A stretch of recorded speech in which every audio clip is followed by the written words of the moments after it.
Boa tarde, quarta-feira, 2h30, nós nos encontramos aqui, sempre tentando trazer aqui um conteúdo, um vídeo voltado para o investidor de longo prazo. Eu tenho cada vez mais trazido executivos de empresas de capital aberto e hoje eu trago o CEO da São Carlos, o Felipe Góes, e ele vai falar aqui um pouco do que faz a São Carlos, do histórico dela, enfim, vai apresentar para o investidor essa empresa que se destacou bastante, né? Ela criou bastante valor ao longo do tempo. Então, primeiramente, obrigado, Felipe, por estar aqui, dar o seu tempo aqui. Eu sei que a agenda de executivo é complexa. Então, Felipe, vamos lá.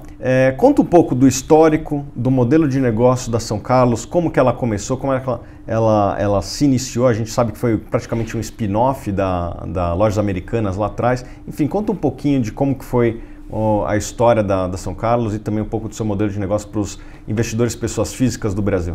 Tá bom. Prazer estar aqui, obrigado pelo convite, Thiago. A companhia começou como companhia independente há 20 anos atrás. E ela nasce de um spin-off das Lojas Americanas, recebendo os ativos imobiliários das Lojas Americanas na época, ao longo do tempo ela desenvolve o seu modelo de negócio, que é o mesmo modelo ao longo desse tempo todo, que é o investimento em imóveis com valor agregado, né? Principalmente no segmento de escritórios, de office. A companhia, ao longo desses 20 anos, foi vendendo o varejo, saindo das lojas e comprando edifícios corporativos. Tipicamente, 100% dos imóveis que a gente compra ou o controle, porque o valor que a gente traz para o nosso acionista é exatamente a gestão do imóvel, a gestão imobiliária.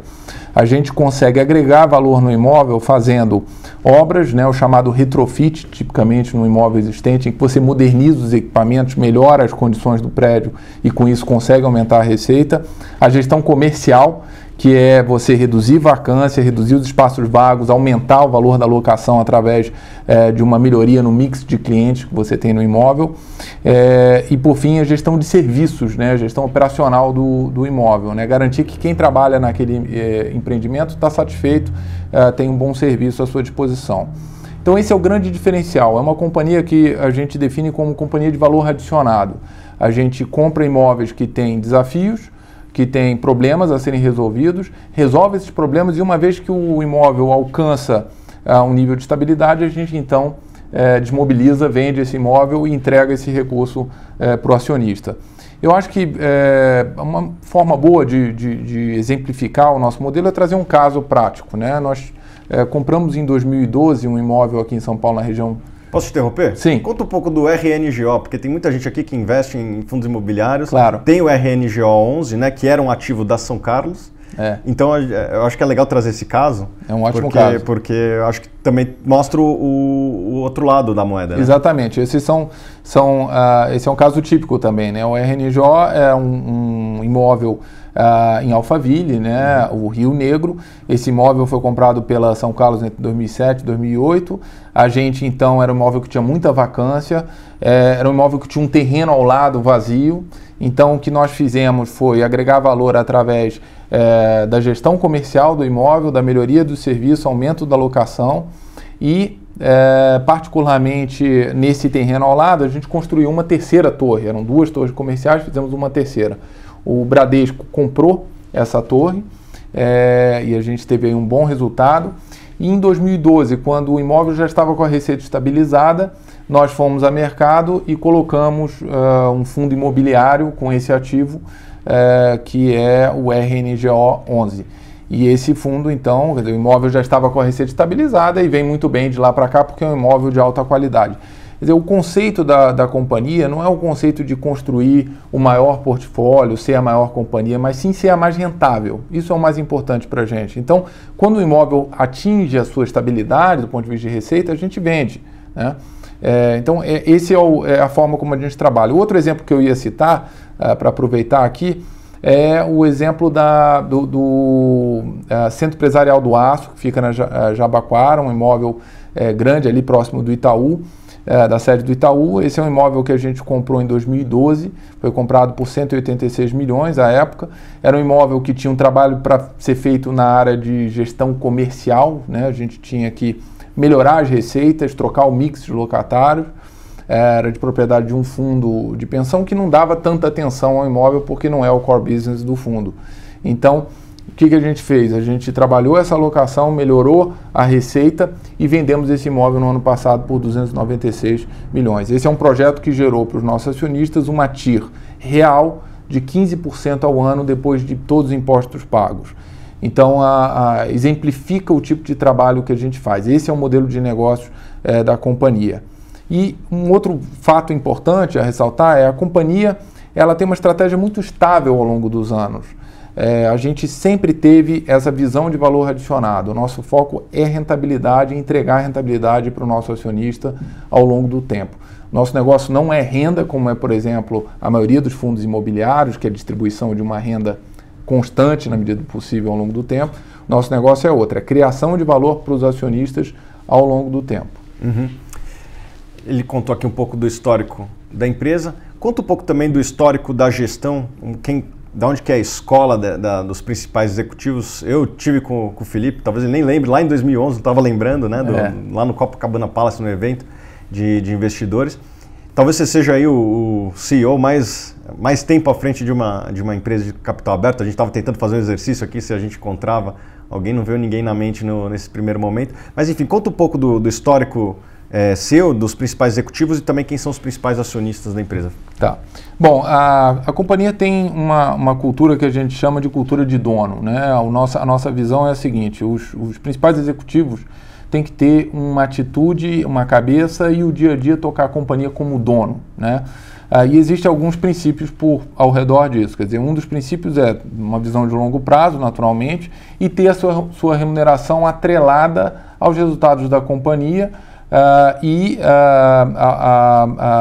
A criação de valor está ligada também ao desempenho das ações da companhia, né? Então, todos os executivos da companhia investem 100% das suas disponibilidades em ações da companhia, através do nosso plano de opção. Então, essa é uma forma da gente garantir que estão todos alinhados com os objetivos dos nossos acionistas. Os principais executivos são o Fábio Tikawa, que é o nosso diretor financeiro. O Fábio foi gerente financeiro da companhia por muito tempo, está com a gente há mais de 10 anos e foi promovido a diretor financeiro. A nossa diretora do segmento de Office, que é o nosso segmento principal, é a Fernanda Fontes. A Fernanda entrou como gerente de novos negócios, foi promovida a superintendente, depois a diretora, e hoje é uma diretora importantíssima, também cresceu dentro da companhia e está conosco há 7 anos. E o nosso diretor de varejo, que é a Best Center, né, o diretor da Best Center, que é uma subsidiária da São Carlos dedicada a centros de conveniência, a gente pode falar mais sobre isso, é o João Samarone, que está conosco há 5 anos, entrou como gerente comercial e também foi promovido ao longo do tempo e hoje é o diretor. Eu estou na companhia há 7 anos. Então, o conceito é formar pessoas dentro de casa, que essas pessoas fiquem conosco por muito tempo e tenham uma visão de construção dessa companhia, não para o trimestre, para o ano, mas para o longo prazo. É a nossa visão em tudo que a gente faz. É uma companhia que tem a mesma base de controladores, de famílias controladoras, desde a sua fundação há 20 anos atrás, como companhia independente. São 3 famílias, os 3 principais investidores da 3G, né? Essas 3 famílias têm hoje 53% das ações da São Carlos. As demais estão no mercado. Nós estamos no novo mercado, que é o nível mais alto de governança da Bovespa. Estamos no novo mercado desde 2006, foi a primeira companhia do setor imobiliário a ir para o novo mercado. É uma companhia que tem muita tradição, tem estabilidade na sua governança, tem um grupo controlador há 20 anos à frente da companhia e tem uma visão de longo prazo. É assim que funciona a São Carlos. Conta para o espectador um pouco das principais métricas, como tem sido a evolução, receita, lucro operacional, lucro, o chamado FFO, né, que é o fluxo de caixa das operações e também o endividamento. Essas são métricas que interessam ao investidor. Bom, a companhia tem uma visão sempre de construção de valor a longo prazo. Para a gente, uma forma fundamental de entender o nosso valor é o próprio valuation, quer dizer, o valor dos nossos ativos. Uma vez por ano, a gente contrata uma consultoria internacional entre as maiores para fazer uma avaliação do nosso portfólio e a gente divulga essa avaliação todo ano. Se você pega esse valor dos ativos, por exemplo, agora em setembro, aliás, agora na divulgação do primeiro trimestre desse ano, a gente divulgou essa avaliação em 4 bilhões de reais, é o valor dos nossos imóveis. Se você pega esse valor, reduz a dívida líquida da companhia, que no fim do primeiro trimestre era 1 bilhão, você chega a 3 bilhões de valor, divide pelo número de ações da companhia, chega a R$ 53 por ação. Esse é o valor líquido dos nossos imóveis, já líquido da dívida. E a ação hoje está 30 e pouco. A ação está R$ 30, em torno de R$ 30. Então esse é o tamanho do desconto que existe hoje no mercado. Mas voltando à questão das métricas, uma forma que a gente acha muito importante para olhar companhias de propriedades comerciais e também fundos imobiliários como evoluiu esse valor ao longo dos anos. Como foi esse crescimento? Hoje é 53, mas como era no passado? E se você pegar um período de 10 anos, por exemplo, nos últimos 10 anos, a nossa evolução nessa métrica, e aí descontando todos os proventos pagos aos acionistas, a gente chega a um crescimento de 13,2% ao ano. Esse crescimento ele é mais do que 2 vezes qualquer outra empresa do setor, inclusive empresas de shopping. Então a nossa capacidade de criar valor para o acionista, na nossa visão, ela pode ser medida dessa forma, é uma forma importante de se entender o valor, quanto de valor a gente cria ao longo do tempo para os acionistas através daquele modelo que eu mencionei, que é comprar ativo que tem espaço para melhorar, fazer o trabalho de captura desse valor e vender ativo consolidado. Bom, essa marcação a mercado, ela impacta o resultado de lucro? Não, no nosso caso não impacta, a gente não leva resultado. A gente tem um resultado recorrente que a gente divulga todo trimestre, naturalmente. Nós temos, para dar uma referência, o ano passado a receita da companhia recorrente ficou em 275 milhões de reais. A gente tem uma margem EBITDA que fica normalmente entre 75% e 80%. Tem sido a nossa margem EBITDA, inclusive no primeiro trimestre desse ano. O nosso lucro líquido no ano passado foi de 119 milhões de reais. O nosso lucro no primeiro trimestre desse ano foi de 14,7 milhões de reais. Um ponto relevante para chamar a atenção de quem quer estudar mais a São Carlos é que, como quem acompanha o setor, houve uma crise muito grande no setor imobiliário ao longo desses últimos 4 anos. A companhia passou todos esses anos com lucro, com resultado no azul, bons resultados, como foi do ano passado, e principalmente a companhia não teve problema com o seu passivo. Não teve problema com dívida, não teve uma necessidade, por exemplo, de fazer um aumento de capital para pagar a dívida ou fazer uma venda massiva de ativos para pagar a dívida. Isso porque sempre teve uma disciplina de capital com visão de dono, com visão de longo prazo, e com isso a gente passou muito bem pela crise. Eu ressalto essa questão do aumento de capital porque no momento de crise, muitas companhias fizeram aumento de capital, a São Carlos não fez. E a gente entende o seguinte, no momento de crise em que você tem um desconto como a gente tem hoje para o NAV, quer dizer, se a companhia vale 53, que é o NAV por ação, hoje está tradando a 30, emitir ações nesse valor representa uma destruição de valor para quem já é acionista da companhia muito significativa. Então a gente não fez isso, não pretende fazer, exatamente porque o nosso objetivo é preservação de valor no longo prazo. Então ressalto também esse diferencial da companhia que ao longo da crise passou muito bem. Essas são as principais métricas: receita, EBITDA, lucro líquido, o FFO também. Nosso FFO no ano passado foi de 40 milhões, nossa margem hoje é ao redor de 15%, 16%. E por fim, endividamento. Esse é um outro ponto importante. Nós encerramos o primeiro trimestre com a dívida líquida sobre o valor dos imóveis em 24%. A nossa dívida toda é de longo prazo. Hoje o prazo médio das nossas dívidas é de 8 anos e meio. Então é uma dívida bastante saudável, um balanço bastante saudável, que dá espaço para a gente investir mais e continuar a crescer. As empresas americanas, os REITs, os Real Estate Investment Trust, eles chegam ali na média de 50% de dívida líquida sobre o valor dos ativos, Lá os juros são bem menores. Você acredita que se tivermos uma queda dos juros de maneira permanente, mais perto do que existe no mercado internacional, a sua alavancagem também tende a aumentar ao longo do tempo? Sem dúvida. Hoje a alavancagem das companhias do setor ela está muito limitada a juros. Quer dizer, aqui você capta hoje, vamos botar em valores históricos, as companhias captavam em taxas de TR mais 10, TR mais 11%, enquanto que no mercado americano os REITs captam a 2, 3, 4% ao ano fixo. Né? Então é uma outra realidade completamente diferente, com uma capacidade de alavancagem muito maior do que a nossa. Um ponto importante também para o investidor entender é qual é a diferença de uma São Carlos para um fundo imobiliário, né? E aí pegar esse gancho da alavancagem. O foco da São Carlos não é o pagamento de dividendos estáveis, como é no caso da maioria dos fundos imobiliários. Os fundos imobiliários buscam ativos consolidados, que têm uma renda estável, para pagar mensalmente aqueles dividendos. E tem uma estrutura do ponto de vista fiscal, né, que beneficia esse tipo de modelo. A São Carlos tem um outro modelo. O nosso negócio é comprar, como eu disse, imóveis com a dificuldade, imóveis para melhorar, em que a gente tem a capacidade de melhorar a sua rentabilidade com a nossa gestão, e para isso a alavancagem ajuda muito. Né? Então, o formato de empresa é um formato que propicia usar a dívida para compra e melhorar o retorno sobre o capital investido do nosso acionista. O modelo de fundo imobiliário não é um modelo voltado para dívida. Muito pelo contrário, existe inclusive no desenho da regulação de fundos imobiliários limitações para que os fundos utilizem dívida. Então, existe bem essa distinção, é bem importante, e o modelo de empresa é muito adequado para o que a gente faz, que é essa busca de criação de valor no longo prazo.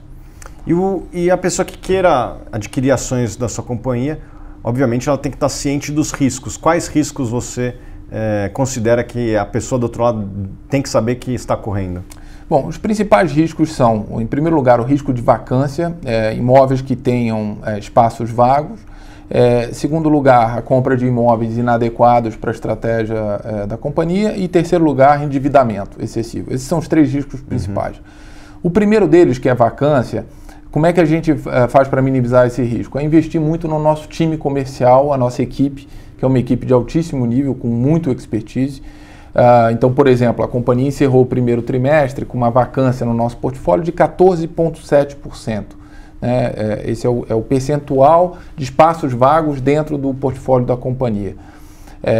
A média de mercado hoje em São Paulo é ao redor de 19,6%, de acordo com a consultoria CBRE, que é uma das principais consultorias no setor.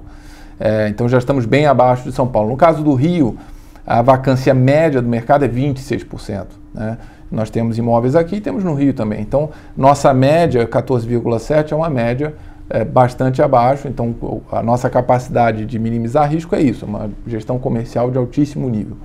O segundo risco, que é comprar imóveis inadequados, o nosso expertise ao longo desses 20 anos é ter uma área de novos negócios que sabe avaliar os imóveis, que conhece cada esquina das cidades que a gente atua, e um foco geográfico muito claro, que é só São Paulo e Rio, a gente não sai dessas cidades, e com isso a gente compra imóveis que garantem valor, garantem crescimento para os nossos acionistas.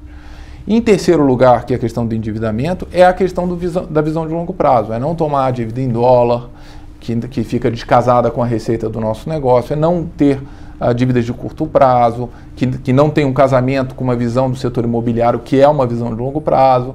Né? Então, essa capacidade de adequar o nosso perfil de endividamento ao nosso negócio, que é o que a gente demonstra ao longo desses 20 anos. Uhum.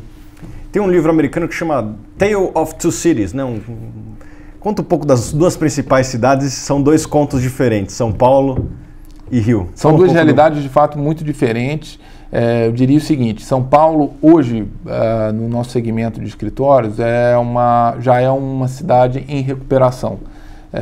Essa foi uma crise muito longa, é uma crise que começou em 2013, se aprofundou muito em 15 e 16, iniciou uma recuperação em 17 em São Paulo. A gente já vive essa recuperação hoje. As principais regiões da cidade já têm um padrão de ocupação razoável.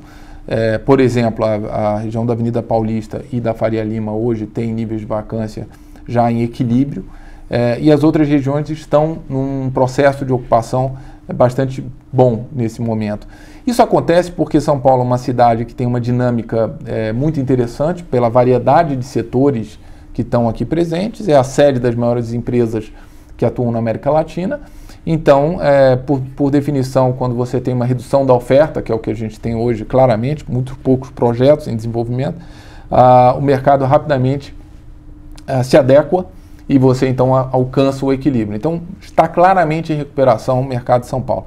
O mercado do Rio ainda está numa situação, ainda eu diria, de perda, né? Ainda entrou na crise depois, o mercado do Rio só foi entrar na crise mais para 2015, e aí houve uma piora grande porque houve uma conjunção de fatores, que foi a entrega de diversos imóveis, principalmente na região portuária, no centro do Rio, e uma dependência muito grande de petróleo e gás, particularmente a Petrobras. E OGX.